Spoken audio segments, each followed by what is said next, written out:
Muy buenas noches, amigas y amigos. Me complace mucho nuevamente estar esta noche con todos ustedes en un programa más de salud y comentarios. Esta noche tenemos también una invitada muy especial, es la profesora Heidi Calderón Cordero, quien es directora del Colegio Bilingüe San Francisco de Asís. Heidi, muchísimas gracias por estar con nosotros. Bienvenida al programa Salud y Comentarios. Muy buenas noches, el placer es mío poder compartir este espacio acá con usted. Muchas gracias. Hoy doña Heidi nos va a hablar sobre el programa que tiene el Colegio Bilingüe San Francisco de Asís dentro de las actividades de Escuela para Padres, y nos va a comentar un poquito de cómo formar límites. Hoy estamos teniendo un programa, no es específicamente médico, pero sí forma parte de la salud familiar, forma parte de los principios básicos de atención y de formación de los niños y de los jóvenes. Y recordar de que cuando llegamos aquí hace más de 30 años, pues no teníamos colegios bilingües ni colegios como se tienen ahora en la región. Inclusive teníamos que mandar a nuestros hijos a la zona del Carmen de Siquirres, donde estaba la única escuela privada bilingüe, que era el Centro Educativo Bandeco. Posteriormente abrió la ERT, su escuela primaria, y después Colegio Bilingüe San Francisco de Asís. Y después Colegio San Francisco de Asís. En 1994. En 1994. Y posteriormente se abrieron también otros colegios privados acá. Cuando llegan médicos especialistas nuevos, yo les digo, tráiganse toda la familia, porque aquí tenemos las mejores condiciones académicas. Mis hijos se han formado acá, mucha gente se ha formado acá, muchos muchachos que hoy son grandes profesionales, inclusive con el tema del inglés. Han tenido solamente que hacer de los 12 cursos de inglés, han hecho los 2 últimos cursos en el Centro Cultural. Perfecto, porque le haces una convalidación y resultan ser excelentes jóvenes egresados del San Francisco de Asís. Claro, y se hace prácticamente la convalidación de los 10 cursos primeros, y en 2 cursos ya tienen el título de inglés como segunda lengua. Lo que necesitan exactamente para un título que tiene que acreditarse como bilingües. Y ese es Antes de entrar en el tema de hoy, convérsenos un poquito sobre creo que es parte del inicio, sobre el Colegio Bilingüe San Francisco de Asís, porque tiene un nacimiento y una creación muy, muy interesante ante una respuesta a esa gran necesidad que había de una excelencia académica como la que tiene el Colegio Bilingüe San Francisco de Asís. Perfecto. Sí, realmente que el Colegio Bilingüe San Francisco de Asís nace como un sueño hecho realidad, como le digo yo a las señoras socias del Colegio Bilingüe San Francisco de Asís, ese sueño que un día ellas tuvieron y que realmente, cumpliendo los 20 años justamente en este 2014, me uno a ese grupo de señoras tan visionarias que realmente quisieron darle a Pocosí una forma diferente de formar a estos jóvenes que en un momento se pensó que era el cantón. Hoy día sabemos que es el país y hemos trascendido fronteras. Tenemos muchos jóvenes en el extranjero, graduados, unos por graduarse, otros se están integrando, y realmente que sí, que el Colegio Bilingüe San Francisco de Asís vino a ser un colegio que llenó expectativas a gran cantidad de familias, a jóvenes. Ese grupo de señoras visionarias, las fundadoras allá en el 1994, pongamos la primera diapositiva. Vamos a visualizar esa diapositiva. Esas señoras fundadoras, todas profesoras, muchas de ellas mis profesoras en el Colegio Técnico Agropecuario de Pocosí, que ese era el nombre correcto allá en mis años de estudio. No es porque estaban muy viejitas, es que seguro empezaron muy jóvenes. Empezaron muy jóvenes, siguen siendo jóvenes espiritualmente, mentalmente, académicamente y físicamente. Tenemos a doña Virginia Aguiluz, por cariño doña Vicky, a doña Mayela Cedeño, a doña Mireya González, a doña Lidiet Villalobos y a doña Isabel Moya Quirós. Y luego, como a los 10 años, se les unió un nuevo socio, que es el señor don Cliver Vega, excelente socio que vino a formar parte, a darle un gran plus también a lo que fue el Colegio Bilingüe San Francisco de Asís, la parte de todo lo que es piscina, la parte más amplia de lo que es el área preescolar. Entonces están esas 5 damas con ese caballero. ¿Y qué niveles tiene el colegio? Bueno, nosotros tenemos una población bastante grande. Nosotros tenemos matrícula en el nivel de preescolar desde niños de 2 años, 6 meses hasta lo que es 11º año, con jóvenes que se egresan con su bachillerato bilingüe. Tal vez barajar un poquito lo de preescolar, porque a mí a veces se me enreda también. Me imagino que, ¿cómo está dividido el preescolar? Ok, en preescolar iniciamos con lo que se llama materno. El materno son los niños que tienen 2 años, 6 meses. Luego seguimos con interactivo 1, son los niños que tienen 3 años, 6 meses. Luego continuamos con interactivo 2, niños y niñas que tienen 4 años, 6 meses. Y luego nos arrimamos a lo que es el ciclo transición, 1 año antes de su primer grado. Ahí los niños ingresan con 5 años, 6 meses. Muy bien. Y creo que tienen hasta una guardería también para atender. Perfecto. En los últimos años hemos dado esa cobertura a lo que es guardería. Pueden hacerlo semana completa, días completos, horas, de acuerdo a la necesidad que presente la familia que requiere del servicio de guardería. Entonces tiene toda la posibilidad. Tenemos maestra graduada, que es la que acompaña a esos chicos desde la 1 de la tarde, que es cuando los dejamos, hasta cerca de las 4:30, 5. Algunas veces se hace inclusive hasta un espacio más para que los papás puedan regresar tranquilos y los recojan cerca de las 5 de la tarde. El programa de Escuela para Padres, ¿cómo se inicia? ¿Cuáles son los objetivos? ¿Por qué se crea? Entiendo que es una especie de complemento a la labor educativa que ustedes desarrollan. Sí, totalmente, como usted lo dice, es un complemento. Hoy día, en pleno siglo XXI, donde mamá y papá salen a trabajar y prácticamente los niños quedan en manos de la nana, pues de alguna forma hay que ayudarle a ese papá y a esa mamá a que tenga esta escuelita que le puede ayudar a encontrar ciertos tips que de alguna forma le ayudan a comprender cómo es esa parte del niño, la parte afectiva, la parte psicológica, la parte académica. Entonces, este programa de Escuela para Padres lo llevamos a cabo el primer lunes de cada mes a las 6 de la tarde. Es un horario en donde hemos encontrado que es bastante factible para que papá y mamá se puedan acercar y pues compartimos espacios de charlas muy interesantes. De hecho, que vamos a desarrollar hoy es un tallercito que dimos el mes anterior y que fue una población bastante numerosa la que recibió la charlita. Hoy la tenemos acá de nuevo. Un enfoque un poquito diferente, pero básicamente en esencia es el mismo. Cómo formar límites en nuestros niños y en nuestras niñas, desde el ámbito familiar y desde el ámbito educativo. Una de las situaciones que nos pasa a nosotros los médicos y que creo también que le pasa a los educadores es que a veces se nos delega la solución de los problemas estrictamente. En el caso de los médicos, deme el medicamento y dígame cómo me lo tomo y eso me va a curar. Cuando hay que además de la medicación, hacer dietas, hacer ejercicio, etcétera, tantas cosas. Y así creo yo que es en la formación de los niños. No es que tome el niño, de ver qué hace con él durante 8 horas o más horas y me lo devuelve a las 3, 4 de la tarde, sino que también entiendo que esta escuela para padres es complementar las deficiencias o las situaciones particulares que pueda tener cada niño. Perfecto. Nosotros hemos apoyado la forma en la cual focalizamos a la familia y le decimos que nosotros somos como un trípode y que tenemos que funcionar bajo este aparatito montado en tres pies, que por más irregular que sea el terreno, nunca llega a ranquear, como decimos. Entonces, en ese pilar está la familia, estamos los educadores y está el niño.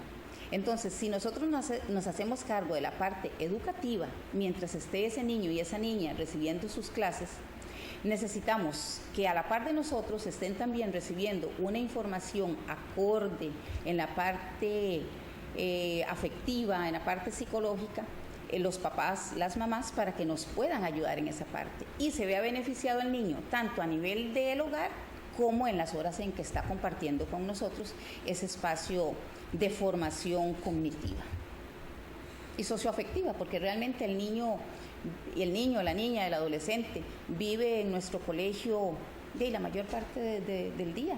Ahí hace vida social, hace vida académica, inician sus primeros noviazgos. Entonces es una serie de cosas a las cuales nosotros tenemos que atender y estar atentos a cada una de esas situaciones que ahí florecen y dentro de toda la normalidad. Ok, para iniciar, ¿qué le parece si nos habla un poquito sobre la misión y la visión que tiene? La misión y la visión que tiene el Colegio Bilingüe San Francisco de Asís. Muy importante, nosotros hemos tenido mentalizado realmente que el ser humano debe desarrollarse de una forma integral.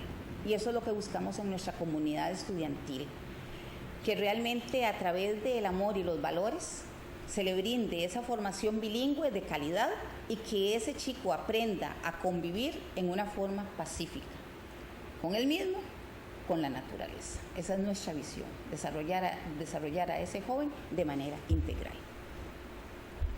Y dentro de la visión, somos la mejor opción educativa bilingüe de la zona atlántica, con programas didácticos que sean innovadores, y para ello pues somos muy cuidadosos en escoger el material humano en primer lugar, para después irnos al recurso material, ¿verdad? Entonces, una vez más, bienvenidos y bienvenidas a la Escuela para Padres, dentro de este espacio televisivo que hoy nos obsequia a usted. Y un buen regalo para iniciar celebrando los 20 aniversarios, ¿verdad? Tenemos diferentes actividades ahí para festejar esos 20 aniversarios. Ya que usted menciona ese tema, pues ojalá que pues el Colegio Bilingüe San Francisco de Asís pues pueda utilizar este espacio cuando gusten. Este es un espacio que se nos da, como reiteradamente lo hemos manifestado, en forma gratuita por la gerencia y propietarios del canal, don Freddy Madrigal. Nosotros no cobramos no tenemos ninguna retribución económica, sino la retribución nuestra pues es el aporte que podamos hacer en la comunidad, el conocimiento que ustedes, los profesionales, puedan hacerle. Y en este caso pues como no es exactamente una charla sobre cardiopatía isquémica o neumonías o infartos, pero esto es salud. El hecho de que existan colegios o instituciones educativas adecuadas, pues lógicamente que van a permitir que en sus hogares hayan jóvenes, niños con calidades humanas, con conocimiento, con preparación adecuada para su futuro. Y quiero extender esta invitación también a los otros colegios privados. Se pueden comunicar conmigo, ya sea al hospital o al correo javier@brenes.com para con mucho gusto coordinarles una visita acá al canal para que desarrollen algún tema sobre educación, sobre aspectos como estos que están relacionados directamente con la salud integral de la parte psíquica, de la parte mental de la familia y del niño. Sí, realmente que es muy valioso aprovechar este espacio que usted tan gentilmente nos ofrece, y créame que lo vamos a utilizar bastante. Claro, muy bien. Pero no sé si iniciamos. La siguiente diapositiva. Bueno, para este ratito que vamos a compartir, quiero que nos aboquemos básicamente a abordar 5 objetivos. Queremos ofrecer un marco de referencia con orientaciones básicas para ayudar a poner límites a los hijos y a las hijas. Queremos analizar los 6 modelos, doctor, que hay de comportamiento que adoptan algunas familias que intentan poner límites a sus hijos, y vamos a revisar las actuaciones concretas y positivas que se deben poner en práctica en el momento de poner límites. Y vamos a valorar la importancia de poner límites, que es el tema central, el que mueve todo este ratito, y a un espacio de conclusiones que va a ser pues muy importante.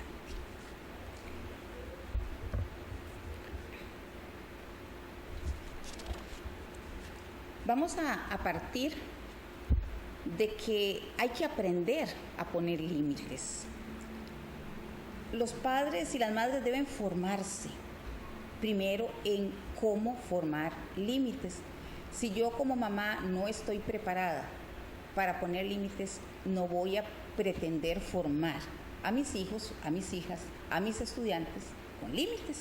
Entonces, el primer paso para aprender a poner límites es tomar conciencia de los errores tan frecuentes en sus actuaciones ante los hijos para establecer una serie de reglas y orientaciones que les hagan sentir a ese grupo de niños, a esos niños seguros a la hora de enseñar y a la hora de controlar determinados comportamientos que para la vista de nosotros y para la vista pues de la sociedad pues son comportamientos inadecuados. ¿Por qué es importante poner límites? Como tenemos ahí esa primera diapositiva. Hoy día los papás tienen miedo a poner límites, a poner prohibiciones, a poner castigos sobre comportamientos o a demostrar excesiva fuerza. ¿Por qué es que papá, mamá les da temor poner límites?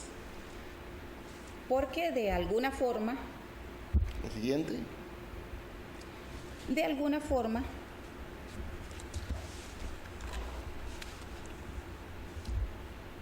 ¿Será que hay sentimientos, como dice alguna gente, encontrados de preocupación por si hay que castigarlos, si hay que llamarle la atención? Pero se forma un conflicto ahí entre los padres. Lo que sucede, doctor, es que de alguna forma, si nosotros vemos esa próxima laminita, la anterior nos hablaba de que a los papás les da temor poner límites, que los vean que son muy autoritarios, que son inflexibles. Y el temor que guardan esos papás y esas mamás es que les da miedo llegar a traumar a sus hijos como fuimos nosotros educados, que realmente era una forma de ponernos y de educarnos muy agresiva. No podemos ocultar esa verdad de hace algunos años atrás. Entonces, de alguna forma, a los papás y mamás modernos, de alguna forma temen tener tan fuerte el asunto de poner límites, ¿verdad? Pero no tenemos que tener miedo si lo hacemos en una forma totalmente correcta, consciente, sabiendo qué es lo que quiero, por qué lo quiero, cómo quiero ver mi hijo, mi hija a futuro. Entonces, los límites deben empezar desde los primeros meses de vida. Porque sí, usted menciona la forma como se educaba antes, cuando ya uno, sobre todo más viejo. Yo recuerdo haber sentido en la espalda más de un reglazo cuando le pegaban a uno un borrador en la cabeza, a veces hasta pellizcos. Borrador, la tiza. La tiza, sí, y bueno, probablemente yo no era ninguna inocencia tampoco. No éramos así como angelitos, no éramos, ¿verdad? Pero en esos tiempos tampoco uno entendía, o los profesores de esas épocas no entendían tal vez un poco lo que era ser hiperactivos. Yo recuerdo haber sido una niña muy hiperactiva en la clase, entonces recibí mis golpes, mis tizazos y borradores y lo sufría uno y tenía que llegar calladito a la casa porque papá y mamá decían que la autoridad en la escuela eran los maestros, entonces siempre la que salía más perjudicada era la niña, ¿verdad? Claro. Pero ese es uno de los peros por los cuales los jóvenes papás de hoy día temen poner límites, ¿verdad? Pero yo no estoy aludiendo a que se haga el castigo físico, jamás. Pero sí que haya un castigo a nivel de comportamiento, que más adelante podemos abordar esa parte. El famoso time out, el tiempo fuera. El tiempo fuera. Ya está cuestionado también el tiempo fuera. Sí. Ya está bastante cuestionadillo por ahí. A mí me fascina Mafalda.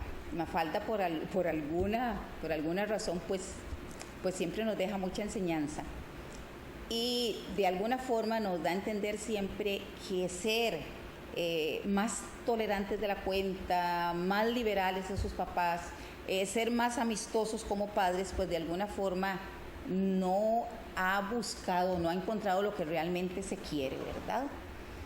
Entonces, pienso que papás y mamás no tengamos miedo de decirle a nuestros niños qué es lo que queremos, qué esperamos de ellos, cómo queremos que se comporten, cuál es la forma ideal de llevar a cabo una comunicación, un diálogo donde el niño y la niña, aunque tengan muy corta edad, comprendan qué es lo esperable de ellos, en el lugar en donde se van a desenvolver, en ese rato, en la fiesta del niño, en el preescolar, dando un paseíto a donde la vecina, qué sé yo, ¿verdad? Pero que el niño y la niña sepan cuál es su forma de comportarse. Ahí, por ejemplo, Mafalda nos dice: mamá, yo a vos hasta qué edad tengo que obedecerte, ¿ok? Dice la mamá: hasta que tengas el criterio, la responsabilidad y la madurez suficiente como para saber desenvolverte sola en la vida. La chica se queda pensando y le dice: la pucha, ¿verdad? Y duele mucho todo eso. Vea qué interesante, cuánto duele. Ella sabe que adquirir ese criterio de madurez, esa responsabilidad para ella poder tomar sus propias decisiones, pues realmente que sí. Y sí duele, y no lo pensemos en un castigo corporal, pero sí duele a veces cuando de alguna forma hay que hacerle entender al niño que por más que quiera algo, no es el momento adecuado ni es lo indicado lo que está pidiendo, pero argumentarle con buenos argumentos, valga la redundancia, decirle por qué sí hoy esto y por qué no hoy esto, ¿verdad? Que son una de las cosas que a veces le quedamos debiendo a nuestros hijos, a nuestras hijas, a nuestros niños, a nuestras niñas. ¿Por qué hoy dijimos que no y por qué mañana podemos decir que sí, ¿verdad? Saber justificar eso no y eso sí, porque los sí también se tienen que justificar. Hay una diferencia muy grande ahora que mencionábamos los reglazos y los borradores. En aquel tiempo pues no existía la ley, tantas leyes de defensa del niño, la ley internacional, tantísimas cosas que ahora sí existen. Ahora lo que es el pellizco, el reglazo, eso yo guardo de darlo porque es una agresión. Totalmente. Y ahora tampoco se puede, hasta los niños se pueden levantar a los papás porque les dio una fajeada. Pueden ser. Entonces se conjuntan una serie de situaciones, no es que uno esté de acuerdo jamás con la agresión física, pero se pasa la página y hay que aprender, porque lo que está más accesible a veces para algunos padres es el fajazo, el pellizco. Entonces los padres, y me imagino que ustedes han conversado eso en lo que son escuela para padres, cómo establecer esa educación donde se enmarque dentro de lo que está establecido legalmente, moralmente y dentro de lo que sin agredir a ese niño, a esa niña, se llega a una formación de límites y el que sale ganando es el niño, su entorno, su familia. Todos salimos ganando y la sociedad, muy importante, ¿verdad? Porque ese niño que se forma ahora es el adulto del futuro y es el que va a ser el formador también de sus hijos, de sus hijas y de los pequeños que vayan a los diferentes centros educativos también. A la vez dice también que cuesta desarrollar un concepto de educación propio, más acorde con otros modelos sociofamiliares, democráticos, es lo que estábamos hablando, ¿verdad? Que en forma democrática y en forma participativa al niño se le puede dar y se le puede exigir. Justamente era lo que estábamos nosotros conversando hace un segundo, en donde no hay necesidad de ese castigo físico, pero con un sistema democrático en casa, un sistema democrático en el aula, un sistema participativo, podemos encauzar diferentes momentos en los cuales el niño o la niña comprendan, a la edad que sea, comprendan que realmente lo que se le está pidiendo es por su bien, es por su formación. Y ahí nuevamente tenemos, dice Mafalda, pero ¿por qué tengo que hacerlo? O sea, ¿por qué ella tiene que hacer lo que la mamá, el papá o el adulto le pide en una sana formación? Porque te lo ordeno yo, que soy tu madre. Vean que ahí hay una forma totalmente autoritaria. Nos estamos alejando de lo que estamos diciendo de que debe ser en una forma democrática y participativa. Antes la mamá debió decirle por qué necesitaba que la chica hiciera eso, ¿verdad? Sin embargo, la chica le pregunta que por qué ella tiene que hacerle caso a lo que ella le está ordenando. Porque le dice ella, si es cuestión de títulos, yo soy tu hija.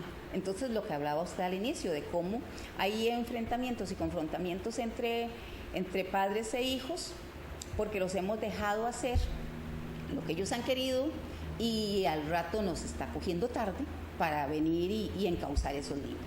Entonces, vean qué interesante, porque ella le dice, vea los títulos, madre e hija, y no nos graduamos el mismo día. No, claro, el mismo día que yo fui madre, mi hija obtuvo el título de hija. Entonces, vea la confrontación que se hace ahí por no haber sido esa mamá clara y precisa, qué era lo que quería, qué era lo que esperaba que esa niña hiciera para que ambas quedaran complacidas en lo que estaban. Un objetivo que tenían claro por hacer, ¿verdad? Entonces, vuelvo y nos deja mucha enseñanza cada una de estas tiritas cómicas que de alguna forma, si sabemos sacarle pues ese verdadero provecho, nos edifican. ¿Sobre esos objetivos usted habla más posteriormente o va a entrarlo ahorita?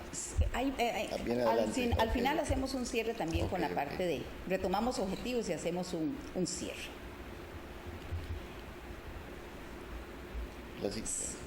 Cuando en el mundo de la educación, las metáforas, las tiras cómicas, los cuentos didácticos, la ejemplificación nos ayudan mucho a dar a conocer situaciones que queremos sacarle el máximo provecho. Esta lamiguita me ilustra muchos momentos en mi vida como educadora. Ven qué interesante. Hay una escena en donde hay una familia y hay una educadora. Inicia la conversación donde dice, pero por favor, ¿qué le va a faltar si mi hijo ha tenido todo lo que ha querido? Ahí le dice la educadora, tal vez necesite algunos límites. Vea lo que le responde la mamá. No creo, pero bueno, si necesita límites, le compro límites. Papás y mamás, los límites no se compran. No hay una tienda donde diga, se vende el límite de la responsabilidad, el límite del respeto, el límite de la laboriosidad. No, los límites se forman en el seno familiar. Y es ahí, cuando llegan a nuestra escuela, nosotros continuamos un proyecto de vida que tienen los papás. Y en buena hora cuando lo tenemos que continuar. Pero muchas veces no lo tenemos que continuar. Debemos empezar a formar ese cimiento para que ese niño y esa niña comprenda que realmente para desenvolverse en la sociedad y ser aceptado como tal, necesita tener formas sociales para conducirse. Y esa es la esencia. Dentro de todo, al fin y al cabo, hablar de límites es saber comportarnos en X o Y lugar de acuerdo a las normas que dicta una sociedad. Usted ha tocado un tema muy interesante que es el tema de la delegación de responsabilidades. La madre dice, bueno, le comparé los límites. Y eso pasa mucho con los pacientes que van donde el psicólogo o donde el psiquiatra. Pues sabemos de que hay hogares disfuncionales, hogares con problemas. Hoy día todos nuestros hogares. Hay hogares también muy centrados, hay hogares donde la madre es padre y madre. Entonces, yo me imagino que para ustedes es muy difícil, porque como mencionábamos al principio de la conversación, se acostumbra en algunos casos decirle, bueno, ahí está, voy a ver cómo me le resuelve el problema. Y resulta que el problema no está ni en el niño, ni en el colegio. El problema está precisamente en el hogar. Entonces no habría que tratar tanto no solamente al niño, sino al hogar, porque el niño está absorbiendo la situación conflictiva y difícil que está ocurriendo en el hogar con sus padres. Perfecto, vea que le volvemos a encontrar todo el fundamento a Escuela para Padres, que es ese apoyo que nosotros le damos paralelo al trabajo que hacemos nosotros en el campo de la docencia con el niño, se lo hacemos en una capacitación informal a los padres. Pero doctor, vieras que injusto, creo yo. Esas charlas se ofrecen y casi no nos llegan papás, con una población de 500 y resto de estudiantes. en donde esos 570 y resto de estudiantes los recogemos en 340 familias. Y he estado feliz el día que a una charla me han llegado 30 papás y mamás. Entonces, una charla, como decía usted, un espacio en el cual es gratuito, no pasamos horas de horas, sino es preciso, está planificado un tallercito, se da de tal hora a tal hora, pero desdichadamente a veces no se aprovecha como uno quisiera que se aprovechara el espacio de taller para padres. Entonces, valga para invitarlos a que todos los lunes, los primeros lunes de cada mes, tenemos el programa en el colegio de Escuela para Padres a las 6 de la tarde. Valga la oportunidad para que resaltar o recalcar el hecho de que los padres no solamente somos proveedores, porque a veces queda muy fácil decir, no, pero si yo soy papá, vean qué excelente padre. Me levanto a las 5 de la mañana, llego a las 9 de la noche a la casa, pero les traigo la comida, les pago los colegios, eso es... No basta. No es suficiente. Deben dedicar un ratito por salud, por la salud de ellos y de sus hijos. Salud familiar, lo que lo enfocábamos al inicio, exactamente. Cuando en la familia se llevan a cabo unas buenas relaciones interpersonales y hay espacio para yo expresar cómo me siento, si estoy feliz porque estoy feliz, si estoy triste porque estoy triste, si quiero llorar porque es que quiero llorar, pero cuando tenemos ese espacio en familia para hablar de cómo me siento, de qué es lo que me mantiene en X o Y situación, eso le da salud a la familia. Pero si tenemos espacios en donde realmente papá y mamá digan, bueno, o no papá y mamá, hoy día los hogares pueden estar formados solo por papá e hijos, solo por mamá e hijos, o la abuelita y sus nietos. La familia de hoy es una familia que la tenemos así y se concibe como tal, son las familias actuales. Pero que tengan indistintamente como esté funcionando en roles esa familia, lo más importante es que haya un espacio de atención para los que habitan en esa casita. En ese lugar. Vamos a hacer un pequeño corte comercial y seguimos con la profesora Heidi Calderón Cordero, directora del Colegio Bilingüe San Francisco de Asís, quien nos trae el tema de hoy, que es Escuela para Padres y cómo formar límites en los niños y en los jóvenes. En un instante volvemos con todos ustedes.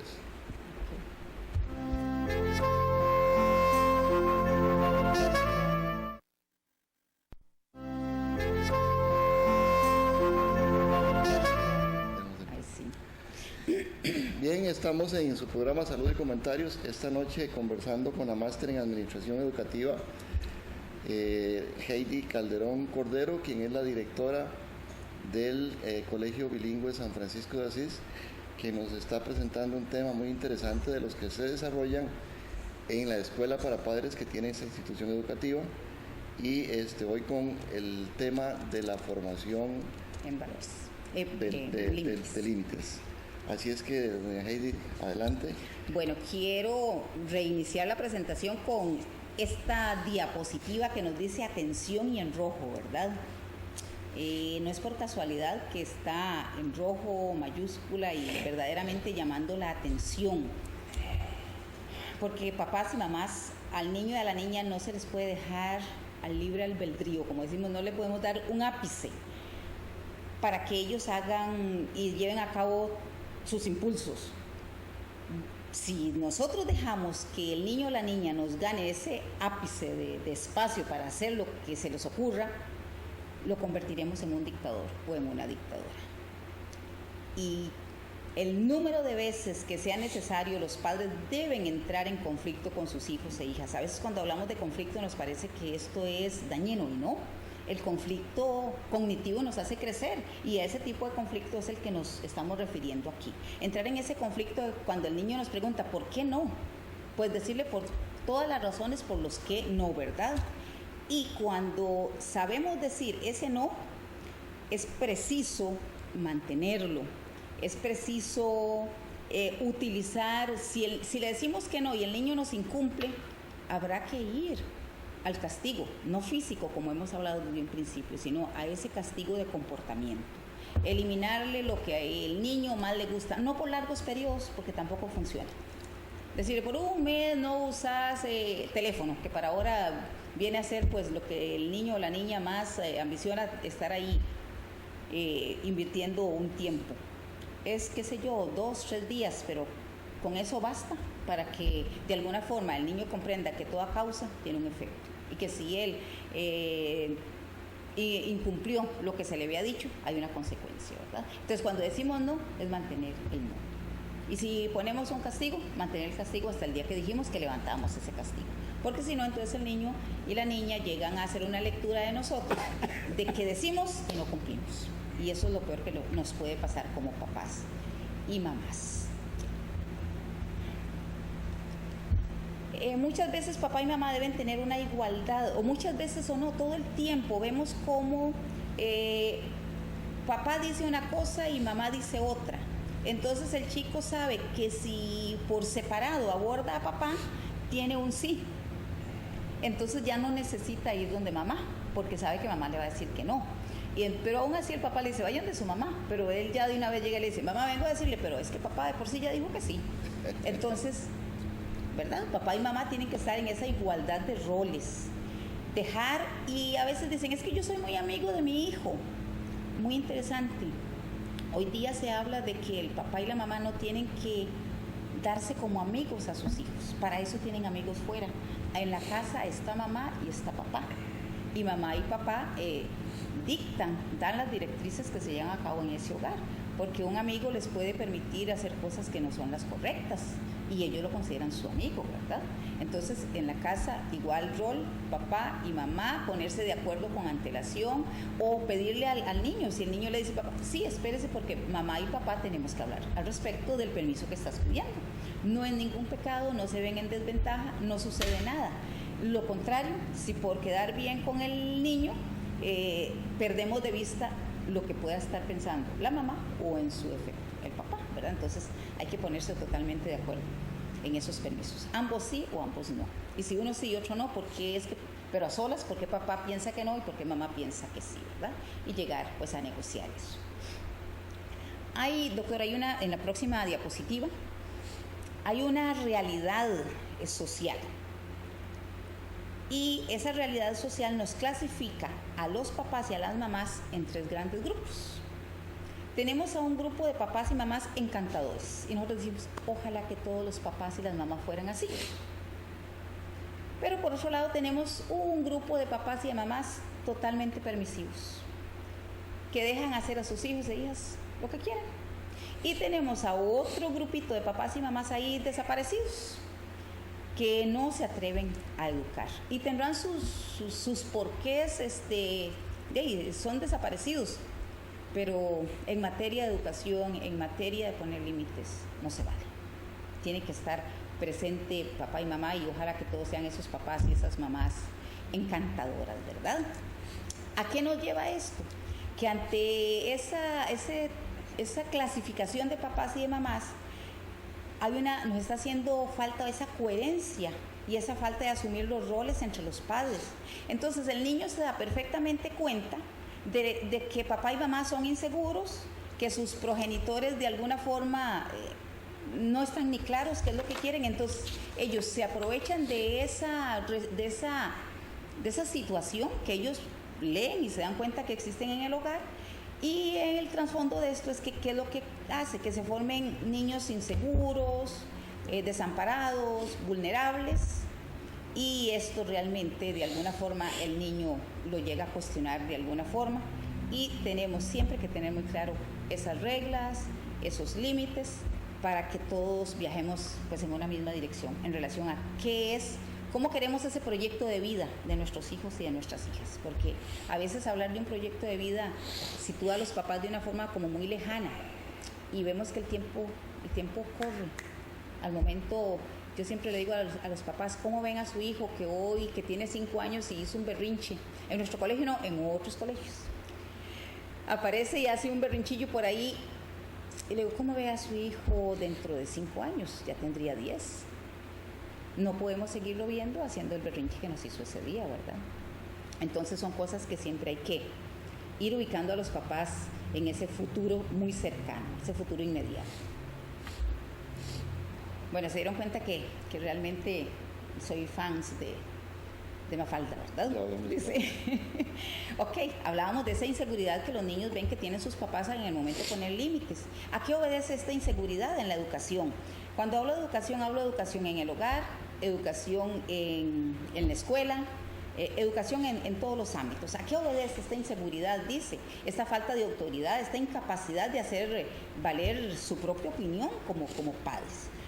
Entonces, si al final los papás se quejan y dicen, ¿por qué nunca sucede lo que nosotros deseamos que suceda? Y la respuesta está muy clara. Si un papá quiere que suceda A, lucha porque suceda A. Pero si papá y mamá no están ubicados en que ellos quieren que suceda eso en la vida del niño o de la niña, pues nunca supieron llegar hasta ahí porque no planificaron llegar ahí, ¿verdad? Entonces ahí también dice, vean qué interesante, porque podríamos connotar que llegó el papá, quizá poco cansado y de todo de trabajar, y está la mamá por ahí esperando y dice, y la niña está por ahí también, dice, si les digo que no vea tanta televisión, va a terminar por odiarme. ¿Por qué no le dices vos? ¿Qué? Porque la mamá le está diciendo, decirle vos que no vea más tele. Pero el papá le dice, me va a terminar odiando a mí, dígale usted. Entonces vea qué interesante, la mamá se acerca y le dice, Mafalda, sería, y vean que empieza a bajar el tono de voz, sería conveniente que, y no termina la oración, no termina el pensamiento. Mafalda le responde toda un qué, vean, mayúsculo, qué, ¿verdad? Como, ¿qué es lo que me va a decir? Que hijita, termina abrazándola, tocándole la cabecita, en señal de que todo está bien, que aquí no pasa nada, y al final la niña terminó viendo la televisión, me imagino, las horas que quiso, porque papá y mamá no se animaron a decirle que ya era hora del cepillado de dientes, que era hora de pijamita, que era hora de ir a la camita.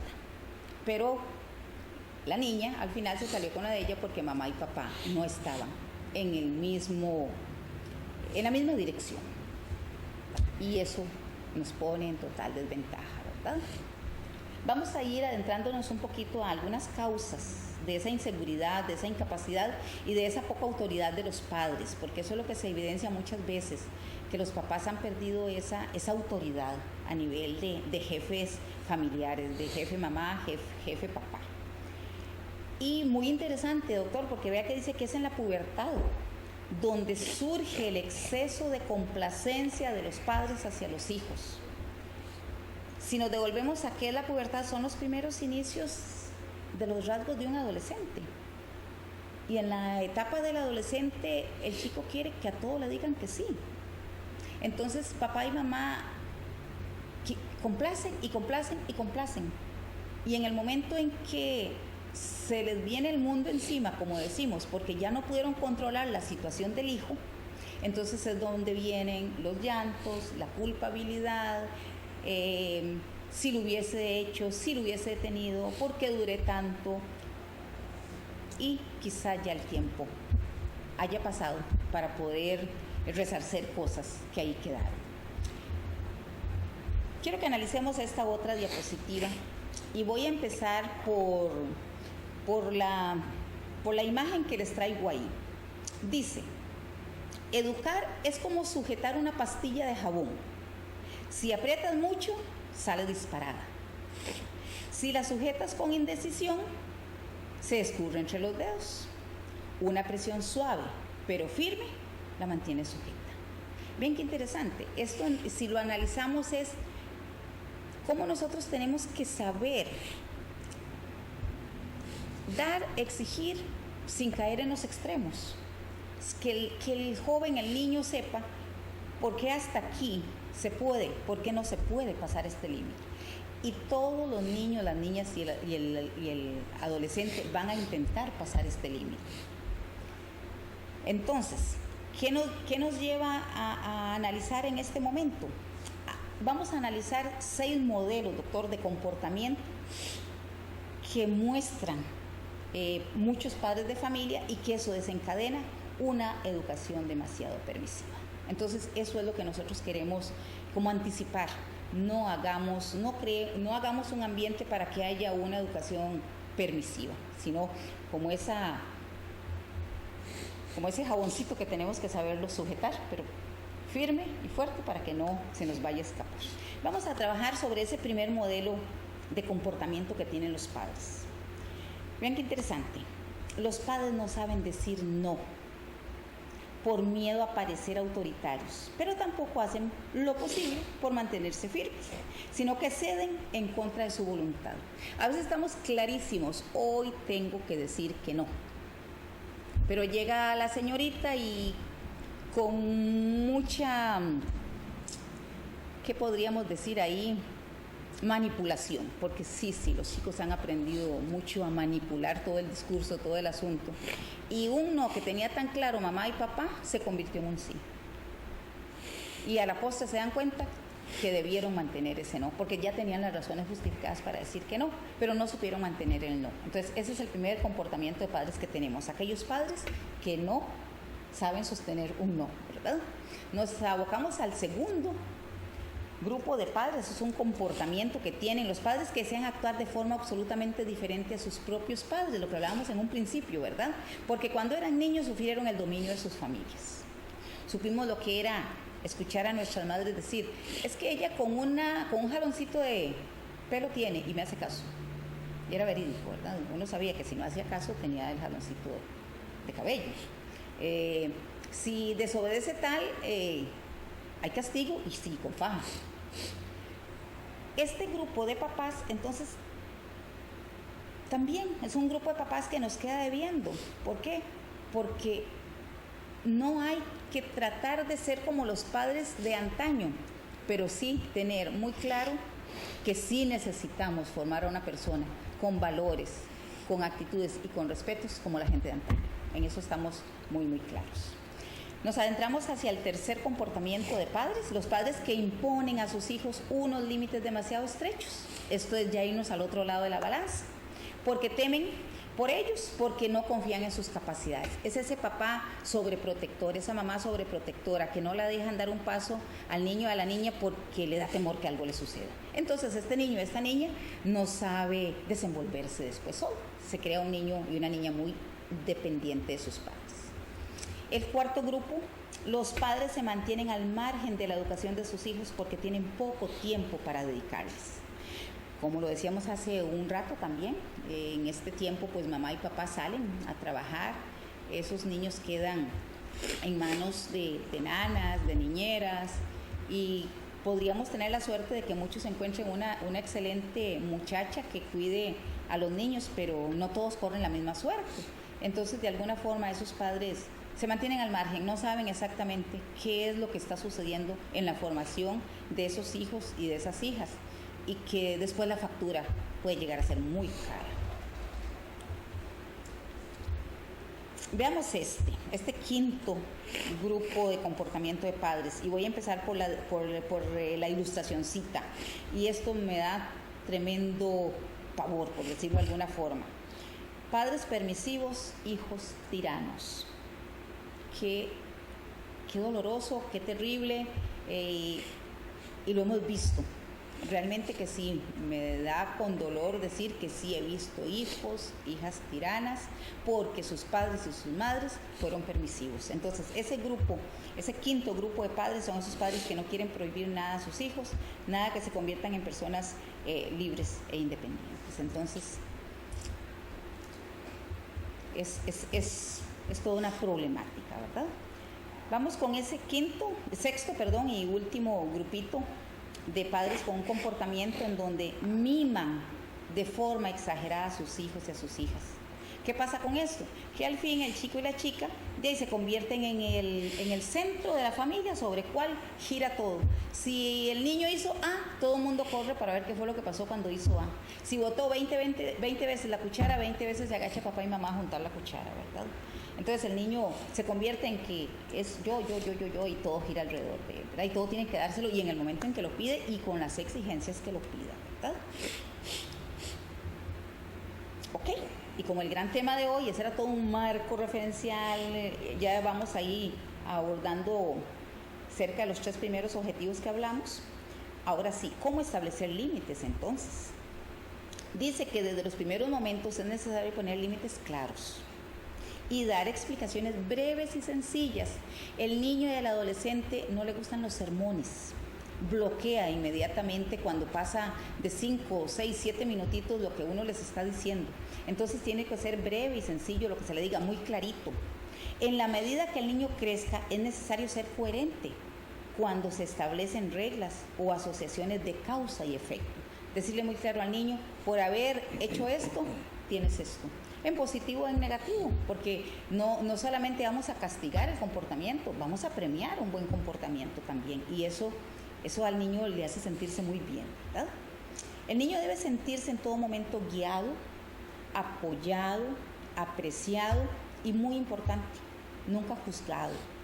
Y mucho menos rechazado, ni tampoco llevar a cabo la comparación entre los hermanitos. Eso duele mucho emocionalmente, afectivamente. Los chicos nos comentan, ¿verdad?, de que es que el papá quiere que sea o la mamá quiere que sea como el hermanito X, y él no es así. Cada uno de nosotros tiene pues su propia personalidad. ¿Qué orientaciones básicas vamos a comentar en este ratito de la noche?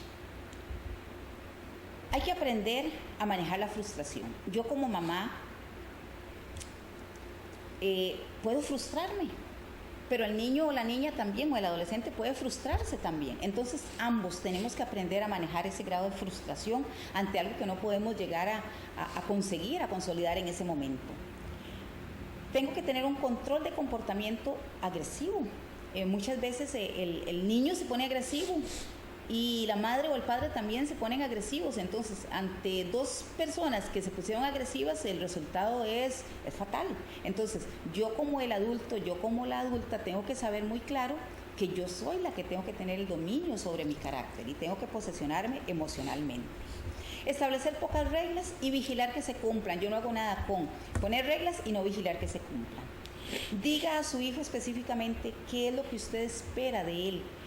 Cuando el niño sale para el preescolar y, por ejemplo, es el niño que por X o Y situación y últimamente muerde, al salir de la casita decirle a la niña, hoy yo espero que usted no muerda a ninguna compañerita. A la niña se le fija eso, mi mamá espera eso de mí, mi papá espera eso de mí.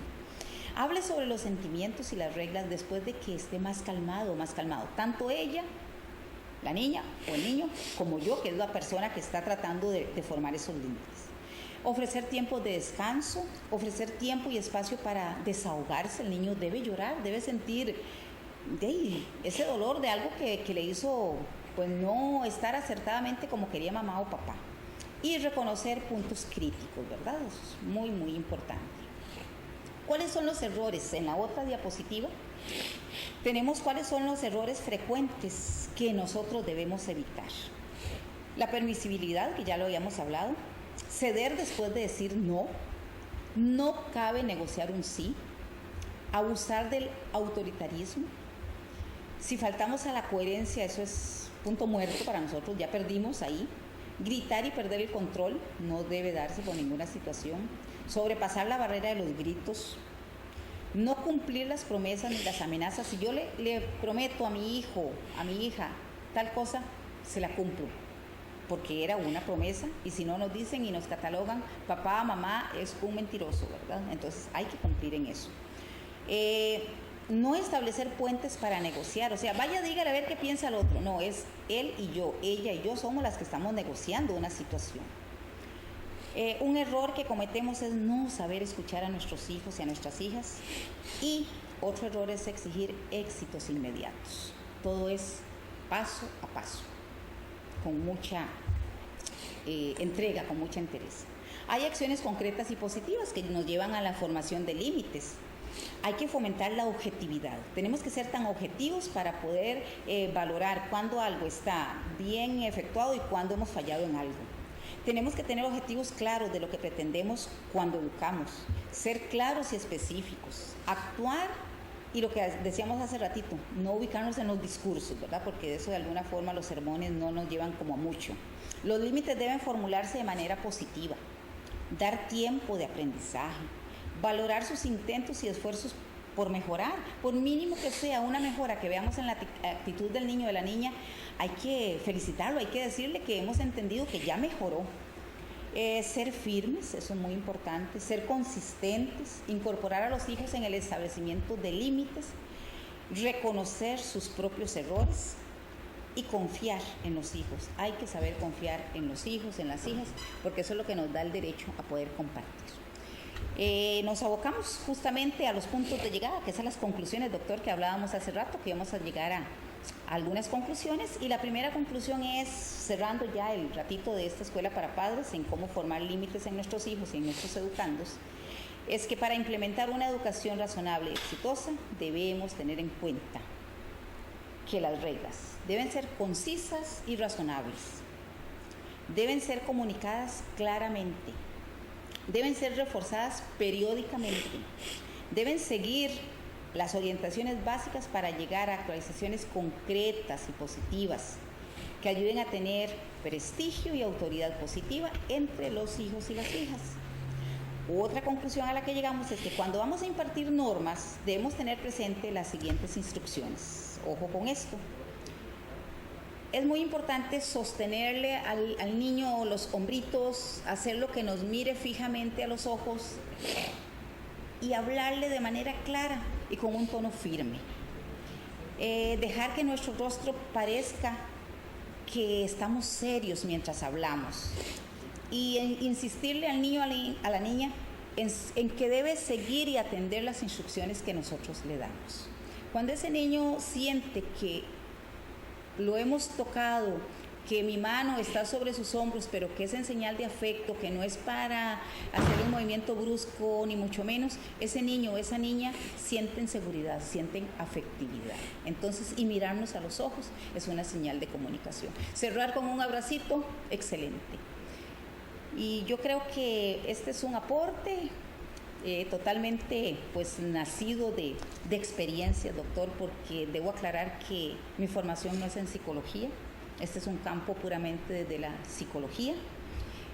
Sin embargo, pues los años de experiencia, tanto en aulas de primaria, en escuelitas públicas, como mis 14 años que llevo en el Colegio Bilingüe San Francisco de Asís, con la parte de preescolar, primaria y secundaria, pues la vida me ha llevado a que tengo que tocar diferentes tópicos e irme armando en cada uno de estos temas. Yo estoy muy agradecida por el espacio que nos ha concedido para poder trabajar el tema de hoy. Excelente. Hemos tenido la oportunidad de escuchar y ver a la máster en Administración Educativa, Heidi Calderón Cordero, del Colegio Bilingüe San Francisco de Asís, que nos tocó el tema sobre la formación de límites en el programa de escuela de padres que tienen en el Colegio Bilingüe San Francisco de Asís.